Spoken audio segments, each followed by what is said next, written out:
তো হ্যালো বন্ধুরা, তো আজকে আবার চলে এসেছি নতুন একটা গেট রেডি শ্যুটের জন্য। বাট আজকের ভিডিওটা একটু লেন্দি হবে, কারণ আজকে আমি তোমাদের টোটাল মেকআপটাই একটু শর্ট টাইমের মধ্যে হলেও করে দেখাবো। তো ফার্স্টেই পরে নেবো একটা লেন্স। লেন্সটা কি শেডের, এখন শেড বললে প্রবলেম হবে, তো পাতি ভাষায় বলি এটা একটা গ্রে কালারের লেন্সের শেড। কিন্তু পরার পর আমার এত রাগ হচ্ছিলো, কারণ আমার চোখে একটু বোঝা যাচ্ছিলো, আমার ভীষণ রাগ হচ্ছিলো ওই শেডটা দেখে। আচ্ছা, তো লেন্স পরা হয়ে গেছে, এবার মুখটাকে ক্লিন করার পর তো ফার্স্টে আমি মেখে নিয়েছি একটা ময়শ্চারাইজার, কারণ আমার স্কিনটা হালকা হালকা এই সিজনে একটু টানছে।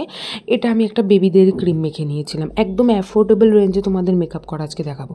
আচ্ছা, 3 সেকেন্ড রাখার পর আমি একটা প্রাইমার দিয়ে নেব, কারণ প্রাইমারটা দেওয়াটা মাস্ট। আমি কি কোম্পানির ইউজ করেছি সেটাও একদম অ্যাফোর্ডেবল। কোনো তোমরা যদি জানতে চাও আমাকে কমেন্ট করে জানাও, একদিন টোটাল খুব সব প্রোডাক্ট দেখিয়ে দেখিয়ে তোমাদের মেকআপ করব। এটাও 3 সেকেন্ড রাখলাম। আচ্ছা, এইবার আমি চলে এসেছি আইব্রো করতে। তো ফার্স্টেই বলে দিই, আমার মেকআপ হবে একদম অ্যাফোর্ডেবল। তো আমি একটা আইব্রো পেন্সিল নিয়ে নিয়েছি, এটার দাম বেশি না, 50 থেকে 60 টাকা, ঠিক আছে, বাট কাভারেজ হেভি আসে। তো ফার্স্টে আমি আমার আইব্রোটা র করে নিচ্ছি। আচ্ছা, কম সময়ে মেকআপ করতে চাইলে আমাদের অত আইব্রো ডিফাইন করার টাইম নেই, সবাই আইব্রো প্লাক করে, তো অত ডিফাইনিংয়ের প্রয়োজন পড়ে না, ঠিক আছে।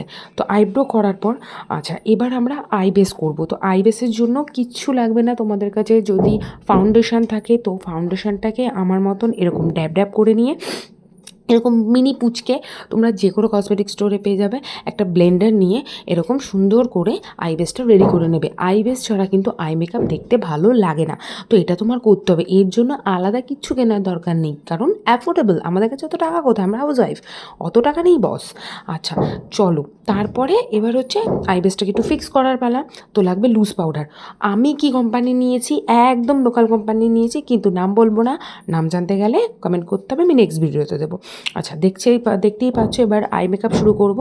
আর জানোই এখন আই মেকআপ বলতেই নিউড আই মেকআপ, যেটা আমারও এখন মানে কারেন্ট ফেভারিট। এখন আমার যে কোনো কালারের আই মেকআপ করার থেকে আমি নিউড আই মেকআপ করতেই বেশি ভালোবাসি।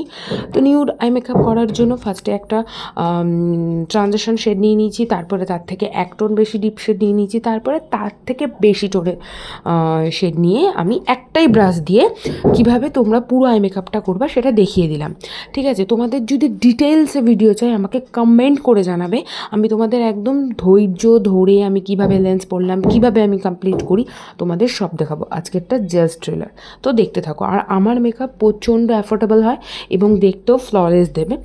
তো এখন আমার আই মেকআপ করা কমপ্লিট। এবার ফিনিশিংয়ের জন্য আইলাইনার। আমি পেন্সিল আইলাইনার ছাড়া পরি না, কারণ একা মেকআপ করি, ওই লিকুইড আইলাইনার লাগিয়ে চোখ শেখানোর টাইম নেই, তাড়াতাড়ি করে পরি। এই যে দেখো, আমার আইলাইনার পরাটা ডান হয়ে গেল। এবার কাজল দেখেও বুঝতে পেরেছো আমি কী বলছি, আমি একদম অ্যাফোর্ডেবল রেঞ্জে কাজ করি বাবা। তারপরে অত ব্রাশের টাইম নেই, হাতের থেকে ভালো কিচ্ছু নেই, হাত দিয়ে স্মাচ করে নিলাম। এবার চলে আসি মুখের মেকআপে। প্রাইমার ট্রাইমার মারা আছে তো কোনো ব্যাপার নেই। এখন আমি ফাউন্ডেশন নেব, একটু ফাউন্ডেশন আমি ওয়েস্ট করি না, আমি যেখানে আমার ফাউন্ডেশনটা নিই সেখান থেকে আমি হাত থেকেই নিয়ে নিই। আর অবশ্যই যখনই তোমরা মেকআপ করবে অবশ্যই কিন্তু নিজের নেক এরিয়াও কভার করবে, না হলে দেখতে পুরো আনইভেন লাগে, ঠিক আছে।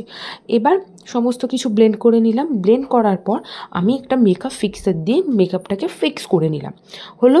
আচ্ছা, মেকআপ ফিক্সের পর আমি তোমাদের কাছে যদি লুজ পাউডার না থাকে আর ক্রিম কন্ট্রোলে তোমরা ভীষণ ভয় পাও, তো একটুখানি গালে একটু লালচে লালচে টমেটোর মতো আভা দেখাতে গেলে যে কোনো আইশ্যাডো প্যালেট, না ওটা আমার আইশ্যাডো প্যালেটই, যেহেতু বললাম অ্যাফোর্ডেবল রেঞ্জ, তো ওর জন্য আমি একটুখানি আমার গালে একটুখানি অ্যাপ্লাই করে নিচ্ছি রেডিশ।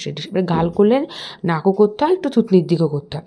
আচ্ছা, এই একটা জিনিস ভাই রে ভাই, চুমু চুমু, মানে এর মতন কাভারেজ অন্য কিছু দেয় নাকি আমি জানি না।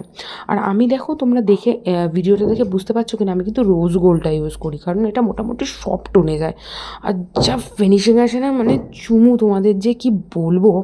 আচ্ছা, এটা দিয়ে আমি দেখো গলার দিকটাও করছি, যাতে গলার দিকটাও একটু গ্লো করে। আচ্ছা, এটা দিয়ে আমার মুখের মেকআপ আপাততর জন্য অনেকটাই আমি করে ফেলেছি। লাস্ট ফিনিশিং টাচ এটা হচ্ছে, আমি এখন লিপস্টিক পরবো।